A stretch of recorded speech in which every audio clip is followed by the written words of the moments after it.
तो देखिए, कल होने वाले पहले चरण के मतदान के लिए तैयारियां पूरी हो चुकी हैं। दरअसल जो चुनाव है वो लोकतंत्र का महापर्व कहलाता है और मतदान और मतगणना को लेकर के एक तरीके से पर्व मनाया जाता है। लेकिन क्या आपको पता है कि जो आपका चुनाव है वो उसको सरल और सुगम बनाने के लिए क्या क्या व्यवस्थाएं की जाती हैं, और आपको क्या पता है कि इसे आसान बनाने के लिए आपको आपकी सरकार चुनने के लिए क्या क्या तैयारियां कराई जाती हैं।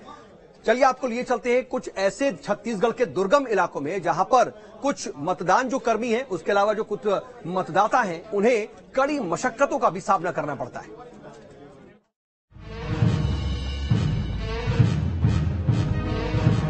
उधर नक्सली बहुत थे, अभी कैंप हो गया। नक्सली लोग मना करते थे और वोट देने नहीं देते थे। यहाँ तो बोर है, बोर तो दिए और लाइट भी दी है। ये बेबसी है छत्तीसगढ़ के बस्तर के उन धुर नक्सल प्रभावित इलाकों के मतदाताओं की, जो लोकतंत्र के इस महापर्व में हिस्सा लेकर अपनी सरकार को चुनने के लिए मतदान करना चाहते थे। लेकिन दुर्गम और घोर नक्सल प्रभावित इलाके होने के कारण या तो मतदाताओं को अपने मताधिकार का प्रयोग करने के लिए करीब 8 से 10 किलोमीटर की दूरी तय कर पहाड़ियों और नालों को पार करना पड़ता था, या फिर मतदान से ही वंचित रह जाते थे। 638 वोटर हैं, उसमें से मैं 512 वोटरों को पर्ची घर घर जाके मैं वितरण कर चुका हूँ। पिछले 10 और 15 सालों से इस बार बहुत अच्छा जागरूक हुए हैं मतदाता, और बार बार पूछ रहे हैं कि कब कौन सा तारीख को वोट करना है, कितना बजे से है और कितना बजे तक चलेगा, ये समय भी पूछ रहे हैं। और जितने भी मतदाता है बहुत अच्छे से जानकारी ले रहे हैं हमसे, और हम जागरूक कर रहे हैं उनको। लेकिन बस्तर संभाग के 120 गांव में आजादी के बाद पहली बार लोगों को अपने गांव में मतदान करने का मौका मिल रहा है। यहाँ पर 126 से अधिक नए मतदान केंद्र स्थापित किए गए हैं। इन्हीं में बस्तर का अति नक्सल प्रभावित गांव चांदा मेटा भी शामिल है, जहां पहली बार मतदान केंद्र बनाया गया है।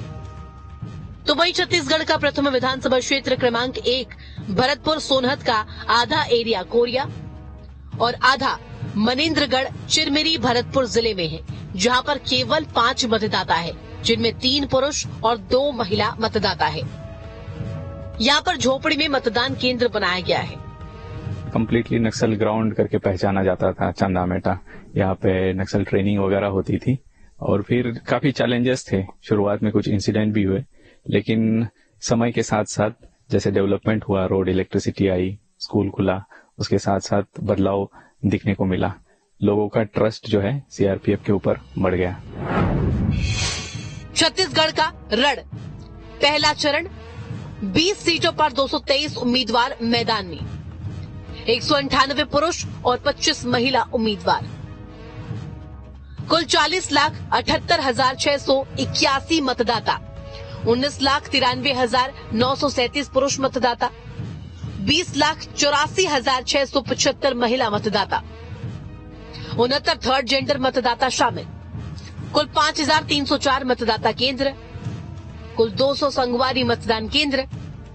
संगवारी मतदान केंद्र में सिर्फ महिलाओं की तैनाती। वोटिंग यहाँ तो जो है, स्कूल बनने के बाद पहली बार यहाँ पोलिंग बूथ बना है। तो पहले ये था कि यहाँ से लोग 8 किलोमीटर पैदल छिंदगुर में वोटिंग देने के लिए जाते थे। अब वो उसकी वजह से यहाँ के लोग मतलब बहुत कम लोग वोटिंग देने जाते थे, 1-2 ही। अब यही स्कूल बन गया तो उसमें ये हो गया कि लोगों में बहुत उत्साह है, और कैंप लगने से लोग थोड़ा अपने आप को सुरक्षित भी महसूस करते हैं। निडर होकर वोट करने के लिए अभी रेडी हो गए। पहले चरण के 20 विधानसभा क्षेत्रों में से 10 विधानसभा क्षेत्र मोहल्ला मानपुर, अंतागढ़, भानु प्रतापपुर, कांकेर, केशकाल, कोंडागांव, नारायणपुर, दंतेवाड़ा, बीजापुर और कोंटा विधानसभा क्षेत्रों में सुबह 7 बजे से दोपहर 3 बजे तक वोट डाले जाएंगे। 10 विधानसभा क्षेत्रों पंडरिया, कवर्धा, खैरागढ़, डोंगरगढ़, राजनांदगांव, डोंगरगांव, खुज्जी, बस्तर, जगदलपुर और चित्रकोट विधानसभा क्षेत्रों में सवेरे 8 बजे से शाम 5 बजे तक मतदान होगा। भरतपुर सोनहत विधानसभा अंतर्गत कई मतदान केंद्र ऐसे हैं जहां 2 दर्जन भी मतदाता नहीं है। ऐसे में ही मतदान केंद्रों में 2 मतदान केंद्र ऐसे हैं जहां पर मतदान केंद्र क्रमांक 139 कांटों में सिर्फ 12 मतदाता हैं। इनमें से 7 पुरुष और 5 महिला मतदाता शामिल है। इसी तरह मतदान केंद्र क्रमांक 163 रेवला है, जहां कुल मतदाताओं की संख्या 23 है। इसमें 14 पुरुष और 9 महिला मतदाता है। Team news state.